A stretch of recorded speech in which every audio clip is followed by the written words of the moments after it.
You're listening to the Everyday is a New Day show. Inspirational conversations with movers and shakers about moving forward and choosing to embrace a positive outlook. Now, here's your host, Kim O'Neill. Welcome. My name's Kim O'Neill, and I'm a twice certified transformational coach, Reiki master, best-selling author, podcast host, former crime analyst, and big believer in learning from everything so you can confidently move forward in life. You can join us for the live shows most Wednesdays on Facebook at 6 p.m. Pacific Time. And now, here's today's newest awesome guest. Today, I'm really excited to bring to you today's guest, Rob Choe. Welcome, Rob. Yes, Kim. Thank you so much for having me on here. It's been a while since I've had the tables turned on me, I guess, so to say. But this is going to be exciting. I'm glad you brought the energy and, let's do this. This is awesome. Awesome. I'm excited to do this with you. It was, I don't know how long ago it was, but at some point I had the privilege of being on your show. And so I'm really grateful now to turn the tables. Yeah, that was an interesting show because you were actually the first person I interviewed after, rebranding the whole thing. So my whole podcast idea was shining the light on divorce and, those nuances. But I realized there was such a bigger problem and I knew there was such a bigger issue. So relationships with Rob, when I spawned that you were the first one I interviewed. So I remember painstakingly, not because of you or anything, but trying to figure out video editing. And I'm like, oh no, I'm not going to just bother with this yet. And so, yes. But yes, that's what I remember from our conversation. But lots has changed since then. I mean, congrats on your book. You published a book, and I need to still get my hands on a copy of that. But you did something amazing there with that work. So thank you. And I can tell you're already switching into host mode, by the way. I know. No, well, I just wanted to say that. I mean, I know what it's like to put out a baby like that. I mean, it totally is. Getting a book out there, it's I don't know that whole process, I kind of like numbed it out of my brain a little bit just because it's painstaking and but it is your baby and it's always something to most people don't really congratulate you on your book later on, but I mean, so thank you. I just appreciate that. slip that in there. So I totally appreciate that. And yes, Rob is spot on. A book is a baby, and the whole process, before the book is ever launched is literally a birthing process. And that book was technically my second one that I had the privilege to co-author. And so I got to experience that birthing process now in two different ways. And it's interesting and it is a lot of work. And you have a book as well. Yes. So for those people who are just getting to know you for the very first time, what I like to do is I'm going to go ahead and just actually read your bio because you've got a lot of awesome stuff in there. I want them to get a feel for who you are. And we're going to share with them the title of your book. And so for those just getting to know Robin Choe, he is an award-winning author and motivational speaker. His book, The HQ, The Happiness Quadrant, How to Overcome Your Divorce and Be a Better Father, spawned his relationship-based podcast called Relationships with Rob. That is a highly rated show on iTunes with more than 100,000 downloads from over 30 countries. He interviews hundreds of people, including men and women, to showcase that everyone has it in themselves to bounce back after heartbreak. Robin also facilitates a large group of divorced fathers, offering support and advice. And his group members come also from all over the world, including 5 continents, representing more than 50 countries. And he also coaches men and women worldwide and is setting the stage. I love this part, Rob, setting the stage to come to your hometown to speak. Yes. That last part, that's why I've been so quiet these days. My podcast has kind of been on hold because I'm actually getting ready to run events. And they are going to be just these awesome little, I guess, quaint and tight-knitted workshops where we are going to dive super deep on the reasons why people aren't succeeding to the point they want to in their relationships, whether they be intimate or the ones at work, with their family, regardless, there are some blocks, and I really want to dive deep on those roadblocks that a lot of people face because, like you said, in that bio, I help a lot of divorced fathers, and just in that whole, I guess, journey to find answers, we've uncovered some things and Okay. some patterns, and I really just can't wait to just showcase all of that and help people, just get through those blocks. So yeah, stay tuned. I mean, it's going to be exciting. We're going to be launching it here first in Toronto, just as a pilot, and then I want to be, just tiptoeing pretty much everywhere in the states that I have some mutual friends, connections that I can lay some groundwork and some footwork down there. And so Very we'll see cool. what happens. It's gonna be exciting. It's gonna be awesome. Very cool. Yeah. Yeah. Cool. Congrats to you for getting that going. That's huge. So, for all those who are with us live, I see you already commenting and so happy to have you here as always. Feel free to continue to comment throughout the show and let us know, what ahas, what questions, what experiences have you had that relate to today's conversation around divorce, relationships, healing from heartbreak, all of that kind of stuff. And so, Rob, I have, my very first question for you is actually somewhat I'm going to say somewhat obvious, but I'm just going to put it out there. At least I think it's obvious, but you might surprise me. So, what got you into talking about divorce? Yeah, I mean, I went through it myself. So quickly to sum up my story, I kind of lived life in the fast lane.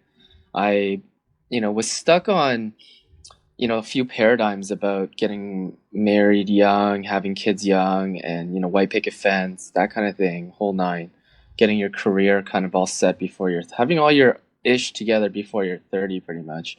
Okay. And so, I live life kind of in the fast lane, so to say. So my story is like, I got married at 25, had 2 kids by 27, divorced at 29, life loser by 30, and just kind of in the dumps and kind of didn't know who I was really.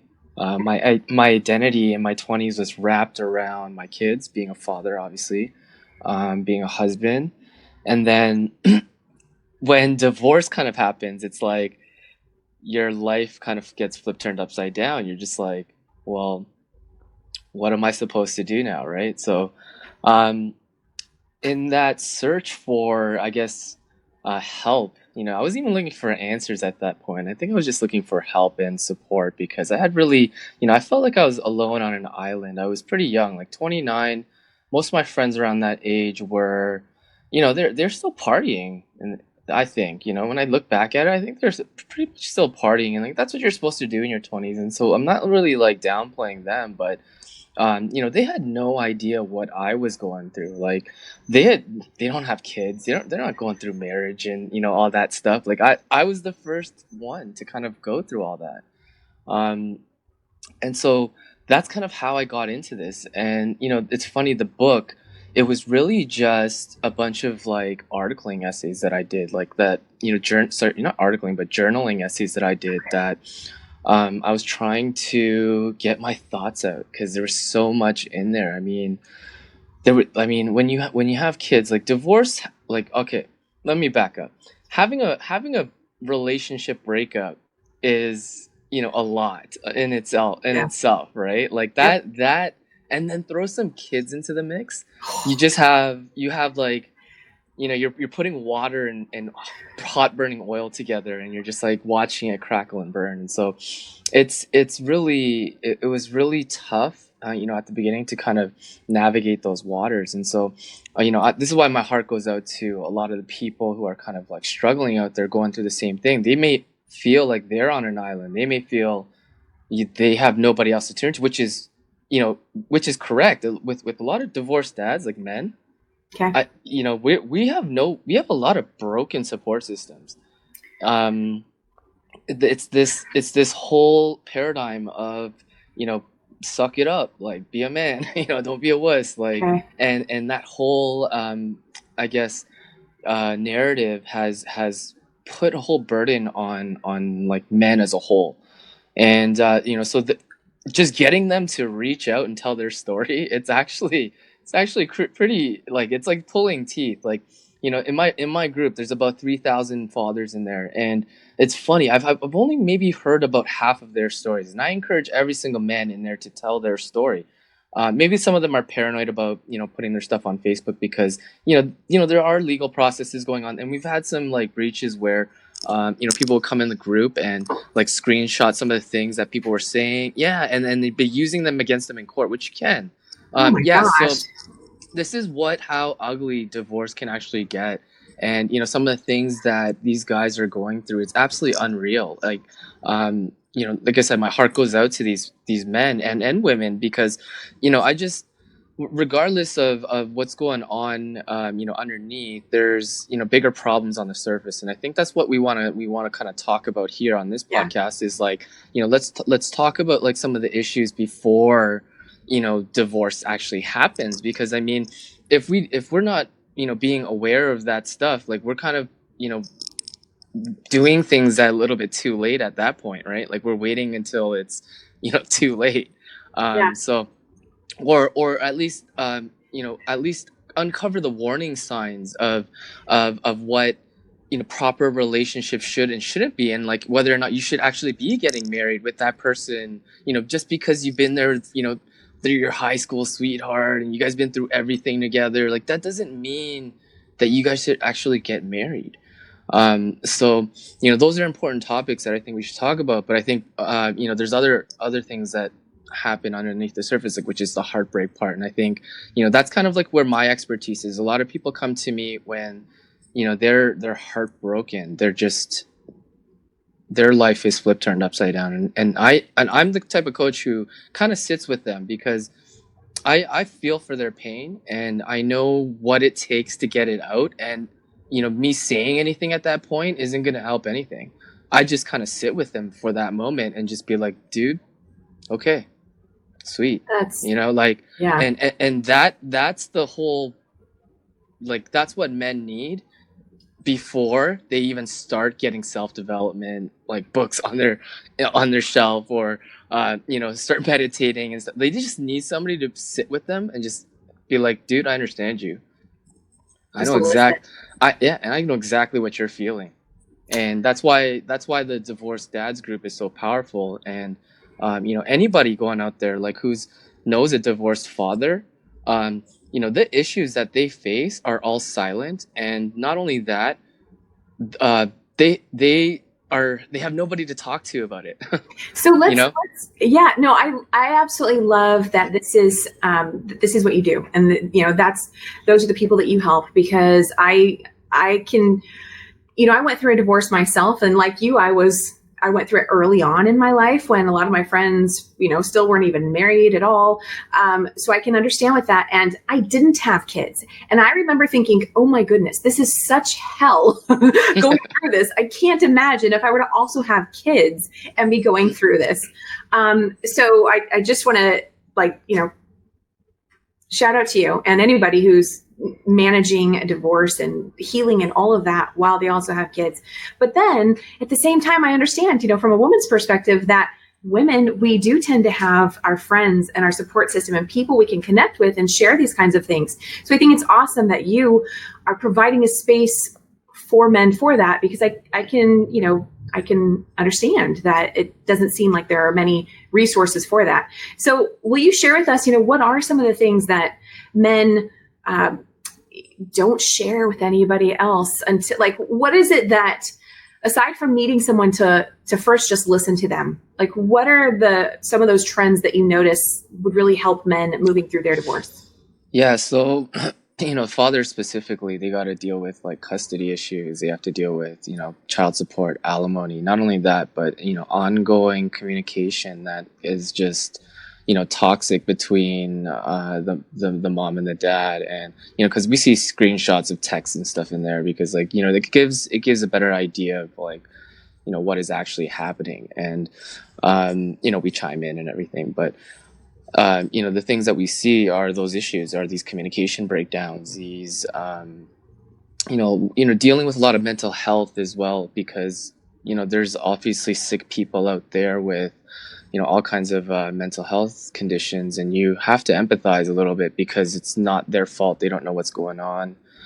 you can only pray and hope that they find some help. But Wow. and then we talk about those, opening up those conversations. But those are the types of issues that go on, and what really ends up happening, and always the father's concern is their children. They're always worried that what are the children going to think? They're always self-sacrificial, like in there, they're just like, I'll do anything, and sometimes I'll chime in and I'll say that it's important to build yourself up first, before, like, put the oxygen mask on first before you start going out there and trying to solve your children's problems, and understand that they're resilient, that they're only going to get stronger if they go through this type of stuff. And I'm not saying go purposefully put these kids through pain and stuff like that, and test them. I'm just saying, it's, if they do end up going through it, you don't have to worry so much. And a lot of that is their stress. A lot of that is their children.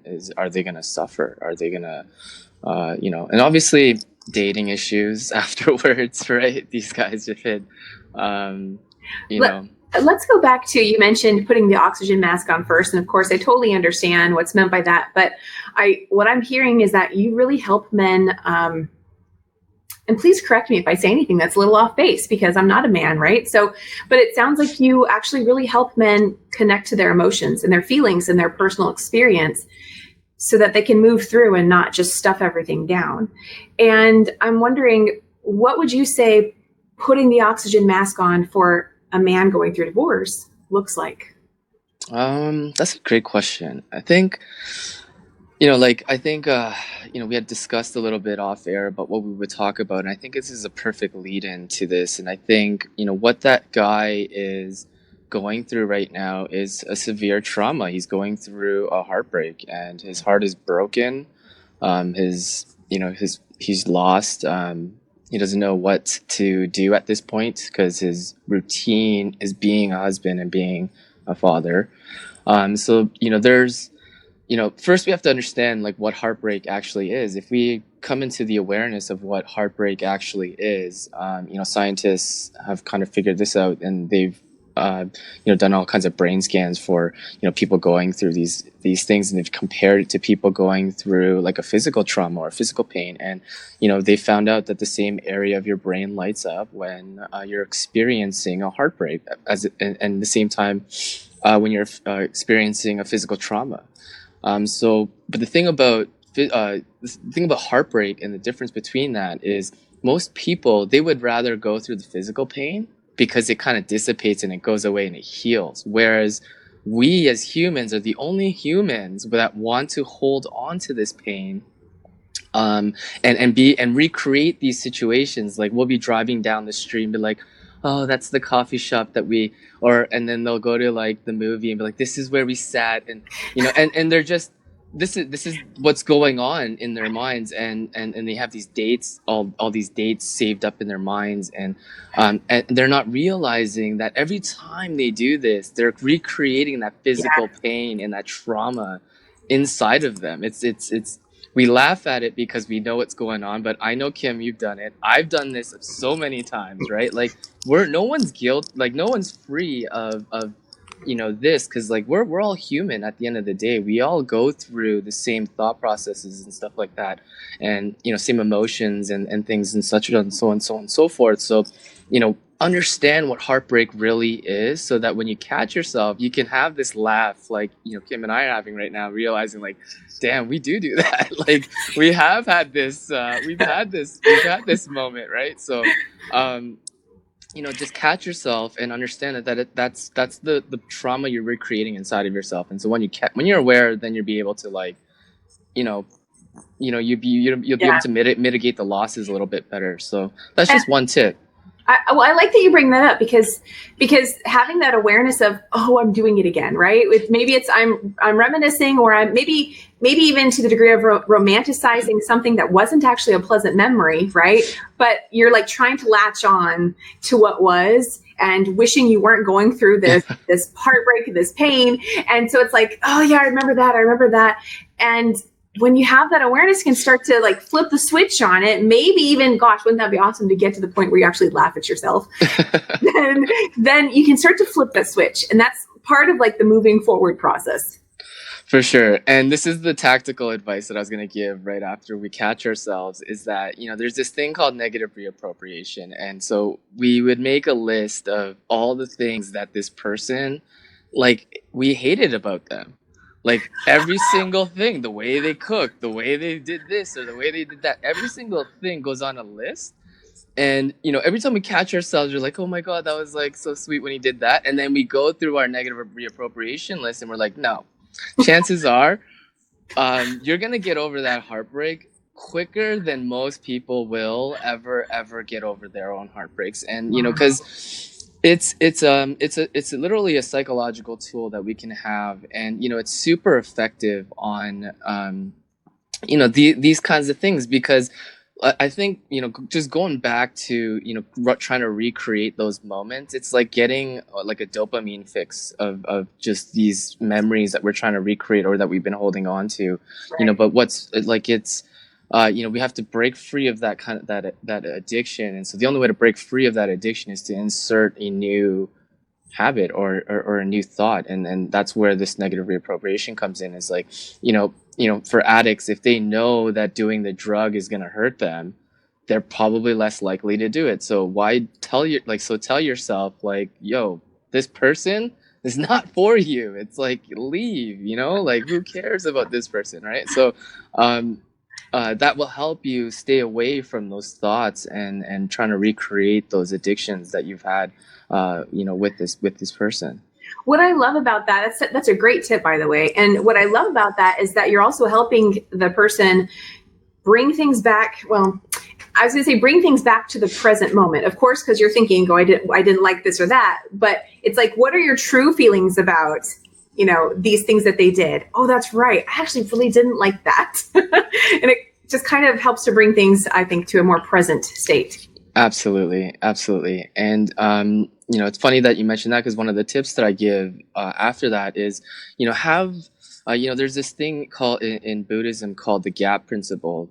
It's a meditation metaphor where you are able to have this gap in front of you where you can, or this space, to give yourself a little bit of freedom before you react on your emotions, because we're able, like, we're so fast, like we can literally jump skip to an action off of a heartbeat, because Right.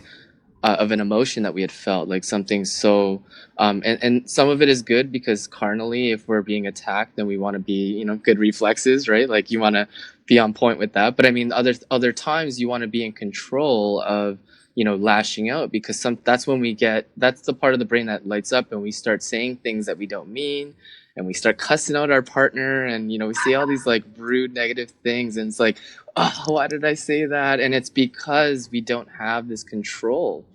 And I think part of probably why you guys broke up is because you guys fought so much, and so either one of you guys didn't have that control.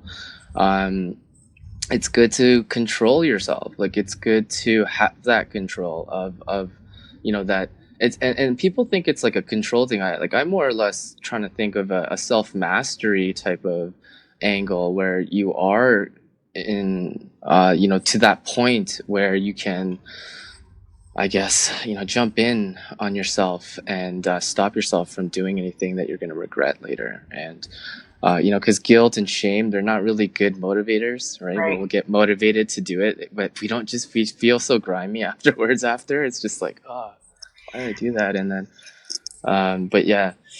I know one of the things that I find is when people are going through heartbreak, it's like, you don't want to be alone. You want to have that relationship, or you want to be with somebody, because it's this foreign feeling to go. If you've been in a relationship for a long time, it can be a foreign feeling to all of a sudden be like, oh, it's just me again, right? And there's nothing wrong with that, but what I'm trying to say is that it's the perfect opportunity to get to develop more of that self-mastery and connect back to yourself and really be in that space. So I just wanted to touch on, I love that you mentioned the phrase self-mastery. That's basically it. Yeah, it's because, I mean, it does come from a place of genuine desire to do good, not from a place of, mitigating losses, where you're just stepping in and just doing one job when there's an entire, task at hand. And so, I think that's the most important thing. But I want to ask you about, if do you see any differences with men who were broken up with versus men who actually initiated the breakup? Do you see a difference in the degree of heartbreak that they experience? I think all the women might want to know this one. yeah, for sure. There's definite degree of like how fast somebody can get over something and how quick they are to, because from what I understand, it is a little bit tougher for men to get over the fact when the divorce happens. Like women, it kind of it lingers for a little bit longer, but men tend to get over the fact a little bit faster. With that being said, for a man who initiates the divorce, he's probably been already done with it, Right. and he's just trying to navigate his losses. He's like, he already understands where he's at. So some of the men that are initiating the divorce, they'll come in there and their advice is strictly strategic. It's like, I'm already out of love. I already know what's going to happen. Let me just figure out what the next step is so I can move on with my life. Whereas the flip side of that is the men who are on the other side getting divorced. They are in shambles because they want the relationship back.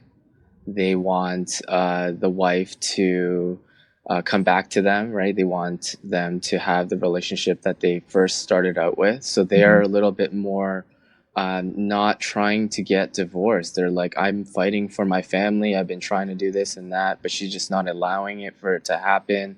She's saying this and that in court. And there's all these barriers that they have to go through. And you can see in their heart that they just want, the best for everybody. So I guess in terms of that, those people are the ones that remain bitter. They're the ones who I try to reach out to afterwards and tell them that bitterness, really doesn't lead you anywhere good. It literally stops you from making the right decisions. Because like I said, when you're heartbroken, the same part of your brain that operates when you're physically injured, how well do you operate when you're physically injured?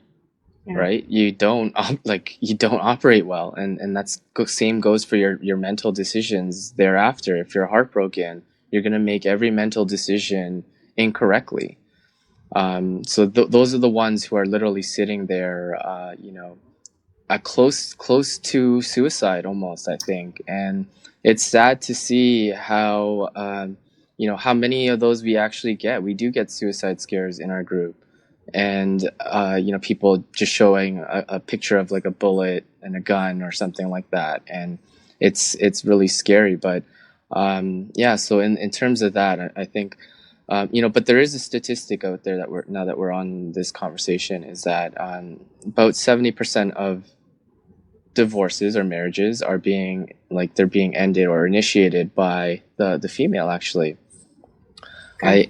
And a lot of that has has piqued my interest, and that's kind of like, I started off helping a lot of fathers, but I think there's a lot of women disgruntled, angry, upset, not unknowing how to navigate relationships either. And so I started reaching out to more women, actually realizing that there's both sides of the coin here that need a little bit of guidance, that need a little bit of light shining on their life so that they can make the better decisions, so that you don't go into these train wrecks. Like, you don't go into these these chat rooms and see all the become one of the statistics of all the nasty things that can possibly happen to people in life and in relationships, especially when kids are involved. So I don't know if I really don't know if that answers your question, but I think it does. And I think it comes back to,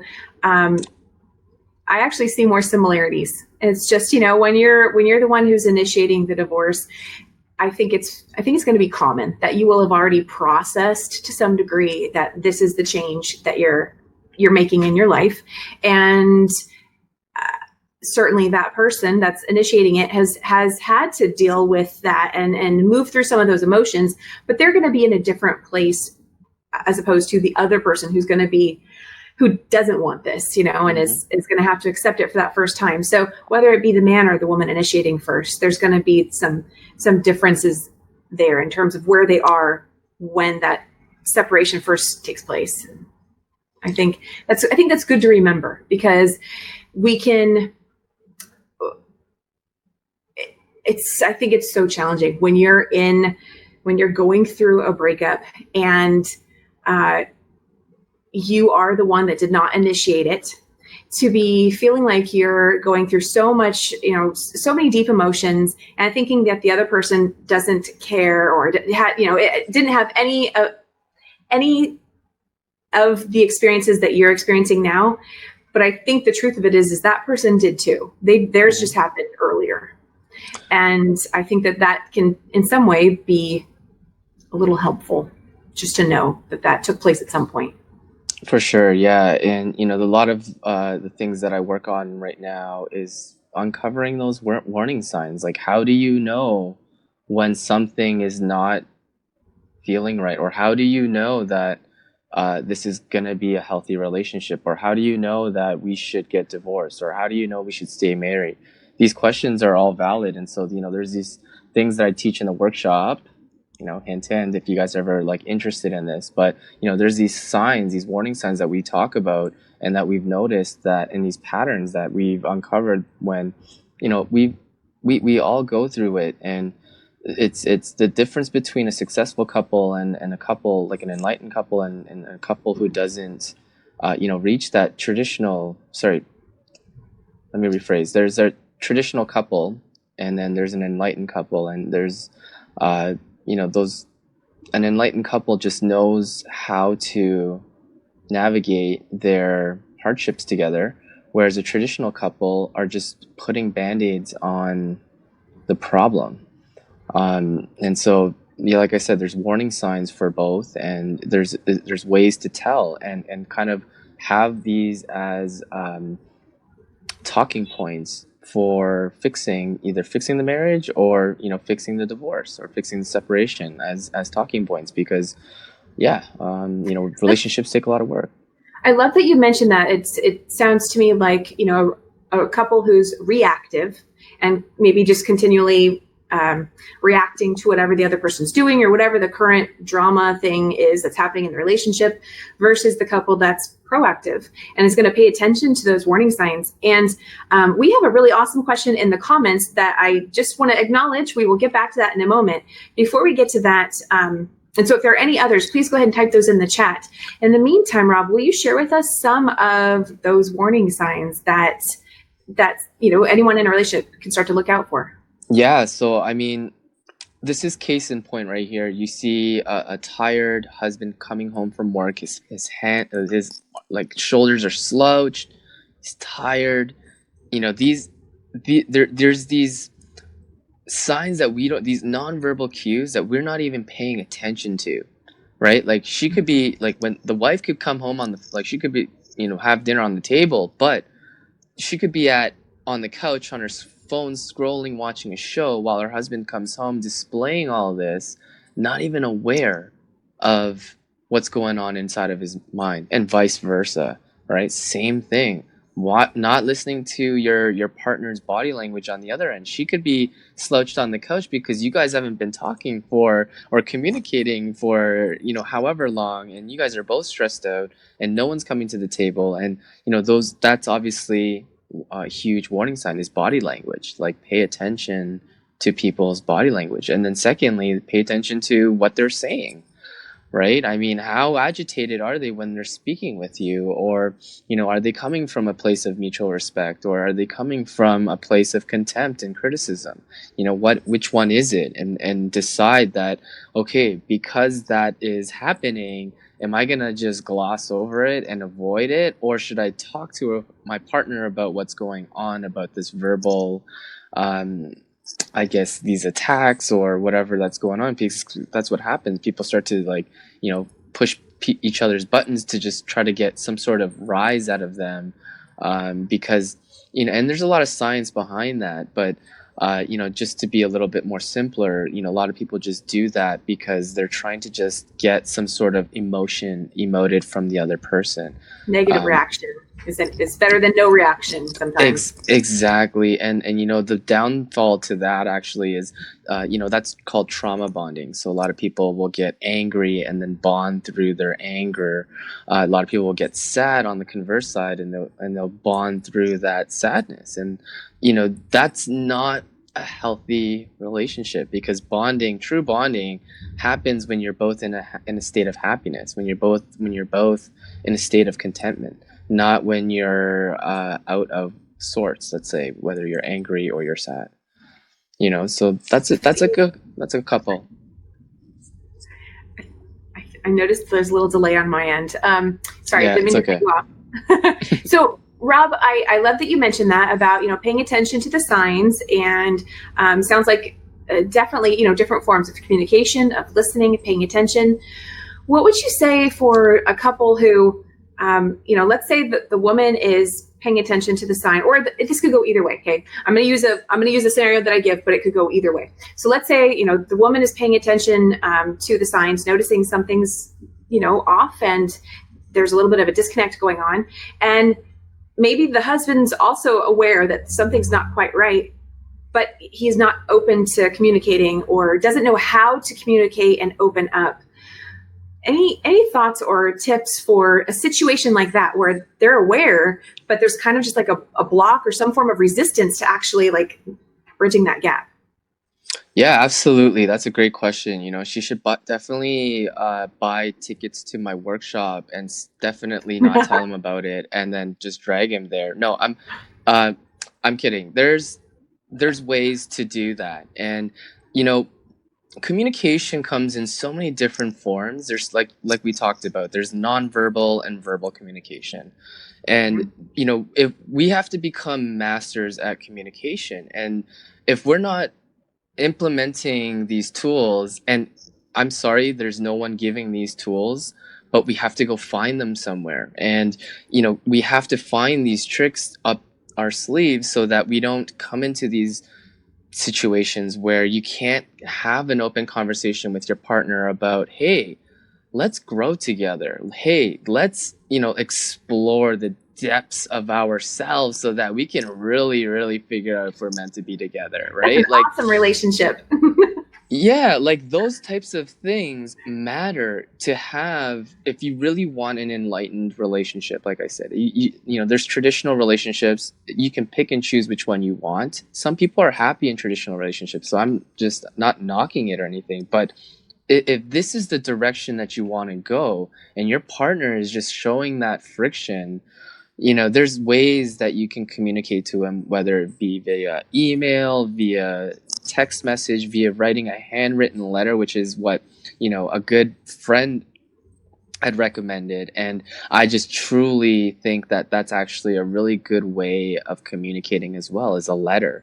I know it sounds so cheesy and sounds so corny, but the thing about writing a letter is so great because you're getting it all out, and that person cannot interrupt you. They can't stop you from whatever it is that you want to say, and they can't make you angry because you're not there while they're reading it. So that's actually like a really, really powerful tool to anybody who's got these communication blocks, so to say, that they're unable to get through to them. And if they're fearful of what the other person might say, I feel so bad to say this, but maybe that's not the guy for you. Like that's the guy who's stuck in his traditional relationship paradigm, and he just wants to continue on that way, and you seem to want to continue on the enlightened path. That's going to be a huge problem moving forward. So definitely just buy the tickets and don't tell them what the workshop is about, and just show up. That's it. At the end of the day. So You're good job promoting your workshop, Rob. That's awesome. Okay, so I still want to get back to this question in the comments. First, I want to ask you, because you're right, we don't get married, and we aren't we aren't handed a manual as soon as we get married. Okay, now here's how you navigate your relationship. And some You know what's funny, Kim? I'm gonna stop you there because so like I was raised Catholic, and Okay. After after the whole engagement, you talk to the priest or whatever. There is a course that they give you, and it's like a manual. It's funny you said it like that because I was like, so if you're not Catholic, she's saying like, yes, you don't get this thing, but yes, there is a course. It's funny that you mentioned that though. It's actually really hilarious. So convert to Catholicism first, and then exactly. the manual. It became a show of converting religions now. So. Oh, that's funny. Oh my gosh. Okay, well, so are there any books for those who weren't handed that awesome manual? Are there any books? I imagine. Well, your books, I think, geared more towards divorce, correct? Okay. Yeah, it's for divorced fathers. Yeah, definitely. I know the question, and I think a great book for sure is Dr. Gary Chapman, Five Love Languages. That's one that I think everyone should have in their arsenal. But also just read it with an open mind. Don't think that it's the be all end all, that you're stuck on one love language or as your primary and this is forever the whole thing. Like, no, I mean, just understand there's different ways that people give love and that there's different ways that people receive love. And I think that book was just super eye-opening. And, I do use it a lot in my practice for, coaching and all that stuff. Whenever somebody recommends something, how do I deepen, my relationships, or how do I, build a better relationship with people around me? It's this book. It's this book that really, truly, I think a lot of people have read, but if you haven't, definitely get your hands on that one. Awesome. I agree with that book. I haven't read the book, but I've taken the online quiz and read into it, and I completely agree. It's just it's one simple little way to get to understand your partner a little better and to know how to respond to them in a way that will actually speak to them and make a difference. I'm gonna guess yours is words of affirmation. And why do you say that? I think because you have an awesome podcast and you have an amazing smile and you just bring such wonder and joy to the world. So, thank you, Rob. Yes, I actually have two. I think the second one, because it's been a while. I absolutely know words of affirmation. I think the other one's acts of service. I think that's the other one. Yeah. Yeah, that's a powerful one too, for sure. Yeah. Well, okay. So we have a comment here from Jack, and I'm just going to adjust our screen here. Sweet. What's up, Jack? So Jack is saying, what is the thought on the age gap for relationships? And so Jack, I think what he's referring to is talking about, do you notice any differences in people who are going through divorces, whether they're maybe younger or older, or maybe if they have kids and they're younger or older going through divorce, anything like that? Yeah. I thought he was talking about like dating younger women. Maybe he is. Feel free to speak to it. Maybe you're speaking his language. I remember there was this, and this is gonna sound so silly. I remember there was this rule out there. It was like, I think your age divided by 2 + 7, something like that is like the youngest you can go. Okay. So do the math on that, and then in terms of your question, if it was that angle, I think yes, there are. Something that you have to pay attention to as a coach are generational gaps. Something that we have to understand is that, millennials aren't going through the same thing as somebody who's like a Gen X or a Gen Y or even a baby boomer. Baby boomers are completely on different on different wavelengths than a millennial is. And so you have to be careful with the things that you say because, it's like unplugging somebody from the Matrix. When Neo got unplugged and took the red pill, he almost threw up when he found out the truth of, what he thought what he thought the world was. And so when you take, a baby boomer, like let's say who's like 50s, his kids are like, growing up 20s, and all he's known his life was his wife and his kids, and then you try to unplug him from all of the paradigms that he was socially conditioned into thinking. It's gonna be it's not a good look. Whereas a guy who's my age, let's say, or younger, like a millennial, let's say, we're a little bit more keen on that type of information. So when we get force fed that information, it's like, yeah, I knew that was coming, but I just had to go through it. That's what we'll say or something. But yes, I think in terms of age gap, it does matter. I think it's important that we understand the different generations of things that were accepted of us at the time, and things that were, because times have changed, and that's another thing that I encourage a lot of the older generation to do is get with the times. Who cares? Like, I still listen to a lot of I grew up listening to hip hop, and it's not that I stick to listening to the oldies. I listen to all the new stuff, right? And I stay in tune with the hip hop artists that come up that are coming up. And I think it's important to do that because, I don't know if you've watched that documentary called Zeitgeist. Have you ever heard that? I've heard of it, but I haven't It's like watched it. But like, I mean, it's basically like the world coming to an end, but also like the conspiracy theorists also like saying how the world's controlled, yada yada yada. But also at the same time, it's kind of like an eye opening thing for me where I was like, man, I don't want to waste out on life. Like, I don't want to miss out on even the younger generation stuff. Like, I want to do all my stuff too, but I don't want to miss out on the younger generation, like, and then the fun that they're having, because I just want to experience it. Maybe I was deprived of a childhood. I don't know. Maybe that's why I'm saying that. But but Well, it's what I'm hearing you say is really about the importance of remaining open, and yeah. and as long as you're still living, that things are going to evolve, and if we stop our own evolution, our own growth at some point, then it's likely we're going to experience somewhere along the way some frustration or feel like we're starting to fall behind. And so whatever remaining open means to that individual, is something worth being mindful of, it sounds like. Mm-hmm. Yes, that's exactly what I was getting at, for sure. I don't know if that answered Jack's question, but that was a great question. It is a great question. And you actually are more on target with what he was saying, because he actually said yes about dating. So yeah, so I kind of figured that from I judged from his screen picture, he was a little bit older gentleman. So I was like, he's probably asking about the age gap, dude. There are you look like you're about 50. So I mean, if you're thinking about like a 30-year-old girl, there's girls out there that actually like older men. They dig older guys. They're done with dating people their age and people younger, and they're looking for more mature older men. I've had these conversations with these women. So it's not so bad to go there. It's not so bad to think outside the box, because your paradigm is probably thinking, yeah, you're pedophile, you're a pedo bear, like, stop going after these young people, like, stop looking. No, like, human as human as we are, men carnally, we always look for the best possible mate. And in that way, we look at fertileness is actually something, fertility is actually something that we subconsciously rate women on. Subconsciously, we do this. Wow. Oh, she's older, she's probably not good at bearing children. She's probably prime. She's younger. She's prime for bearing children. This is subconsciously going on in our minds. So, yeah, man.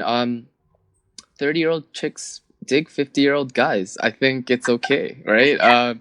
If you're, the younger ones, I think that becomes a little bit more of an issue. Just because, in my experience, it's like, these women are a little bit more vulnerable. They're a little bit more naive, and it's a little bit more easier to con them, manipulate them into thinking, and they're probably using you for their money or your resources anyway. So okay. It's like, this conversation's going south.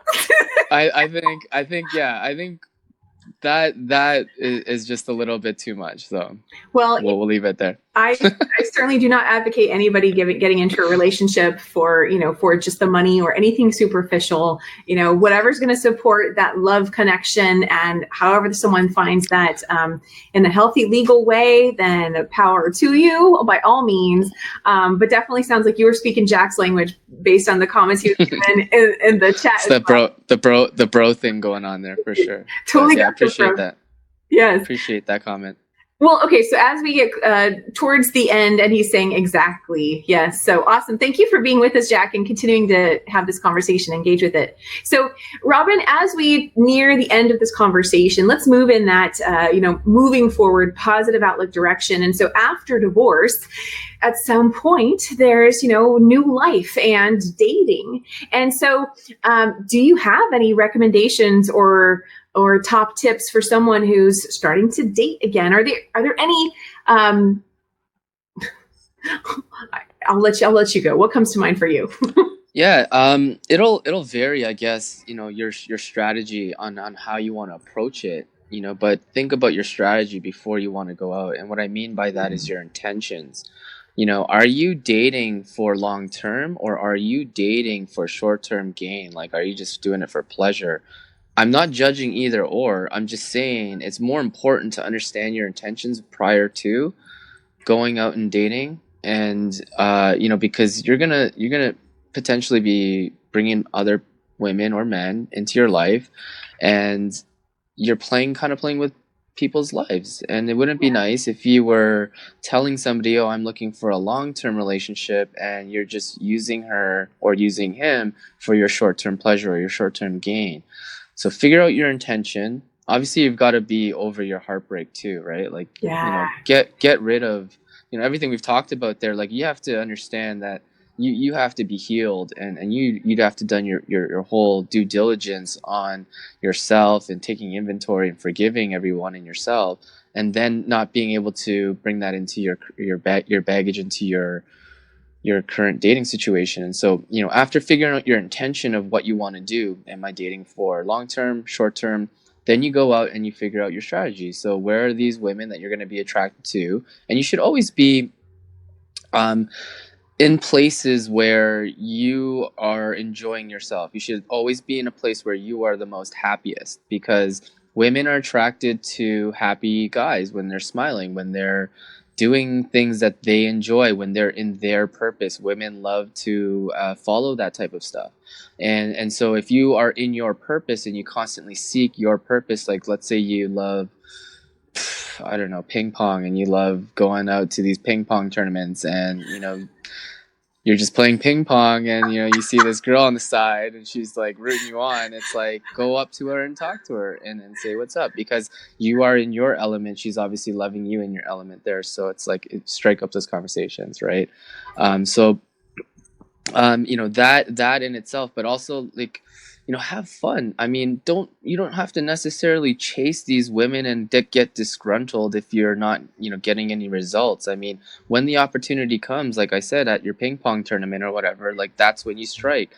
But if not, just have fun with your life. Be under the influence of, you're good if you are, and you're good if you're not. Like, meaning you're good with somebody, and you're good by yourself as well. So have that inner self-confidence. And dating should be a really an interesting time for a lot of people, whether you are dating for short term or long term. You find out a lot about yourself. And I've currently put my dating shenanigans on hold for a bit, because I'm going to be touring and doing a lot of that stuff. So I don't know if I'll be able to have time, but it's been an interesting journey, to say the least. But I've learned so much, and the conversations have been really awesome. So can't wait to share those stories on another one. That's awesome. And I love dating stories and all this. So absolutely, I would love for you to come back and share more stories. Rob, there's so many more things that we could dive into, but we are getting towards the end of this show. And so I know you mentioned earlier that you are going to be doing some live events. And of course, you have your book and your podcast. What's your preferred way for people to connect with you after the show, if they want to work with you?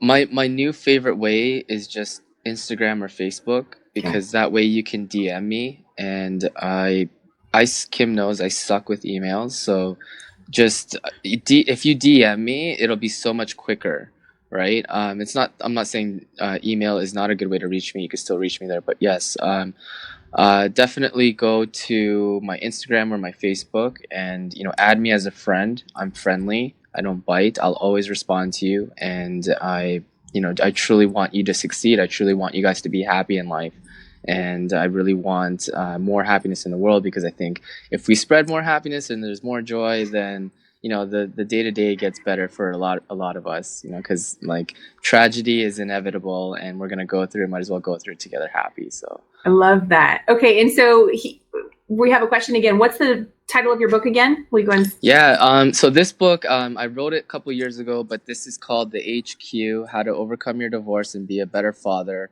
The title, the foreword is actually written by a good mentor of mine, Raymond Aaron. He wrote a lot of best-selling books, and he's just been an awesome influence. But stay tuned. I'm actually, there's some ebooks that I'm coming out with right now. There's a series that I've created. I'm going to be coming out with about, I think, 6 or 7 ebooks. Okay. All on different topics regarding like forgiveness, true love versus being in love, eternal enlightened relationships versus traditional relationships. So all kinds of topics that are broken down, but obviously it's just a breakdown of my workshop. So, stay tuned for any of that information if you want at therobinchoe.com. Go to products, you'll see all of that there. And that's it. That is it. Awesome. And so I want to ask you before we finally wrap up, let me ask you, are there any quotes or affirmations that maybe you found helpful when you were going through your divorce, or that are potentially, in some way, I'm kind of throwing this out at you last minute. Just anything that comes to mind that, because I know mindset is incredibly helpful when someone's going through heartbreak and healing. Any quotes or affirmations that come to mind for you that would help someone? Never give up, for sure, is one that I always tell myself a lot. I sprinkle that everywhere in my writing, in my passwords. Don't try to figure out my passwords now, but I mean, I constantly try to remind myself of that one. But now that we're on this topic, I just want to throw this one in. It doesn't matter what quote it is. It doesn't matter what is being said. I think what's the most important thing is if you're telling it to yourself, make sure it's coming from a loving and really caring place. Yes. Because that tone makes all the difference when you're either reading a quote or you're taking something in. You could be screaming, yelling at yourself, and that's not the way to do it. You have to talk to yourself as a loving human person that you would do to somebody who you truly, truly care about. You wouldn't be screaming at him and saying, "You idiot," even though you got it right, whatever. You would be telling yourself, "Dude, you're making progress. It's all good. We got this. We're going to get it the next time." And so we have to talk to ourselves extremely lovingly and, yes, never give up, for sure. That is a fantastic one. I love it. And so for all those people who would like to connect with Rob, again, he mentioned Instagram and his Facebook, and you can simply just send him a message. And one thing I love about your social media, Rob, is you are really so good at really showcasing that you get your clients, you get the people that you work with and the people that are in your groups and stuff. And that really resonates. I'm not in your groups, but I see your social media and I can see your heart shining through and how much you are coming from a place of service. Yeah, I really mean that. So you're doing a great service, and I'm happy to know you and know, how you are serving people in the world. Likewise, Kim, I appreciate you, and I appreciate all this time you've given me to, share with your audience. And I know you're just going to keep going and giving this amazing value out to the world. So I appreciate you and having you in my circle. So thank you. Thank you, Rob. I appreciate that. Well, thank you to all those who are with us live. If you happen to be on the replay, I hope you will at some point during the show let us know that you followed the replay, and let us know if you still have any questions. We'd love to interact with you even after the show. And remember that every day is a new day. Wherever you are today does not have to be where you are tomorrow. And there are absolutely people out there who will understand where you're coming from. Rob is a fantastic example of that. Servicing, men going through divorce, healing from heartbreak. And if you know anybody who's going through that situation, maybe not you, but maybe someone definitely, go ahead and share. Connect Rob with that person. Connect your friend with Rob. And, that's another act of service you can do for someone you love who's going through a challenging time. I hope you have a fantastic rest of your day. You're welcome. I hope you have a fantastic rest of your day, and we will see you all next week. Bye for now. Peace. And that's today's show. So, what are you taking away? Let me know down in the comments wherever you listened or watched today's episode, and connect with me on Facebook on the Every Day is a New Day show and coaching page. or visit KimO'NeillCoaching.com for more info. Remember, every day is always a new day. Wherever you are today does not have to be where you are tomorrow. There is always hope, and you will always be amazing. I'll see you next time.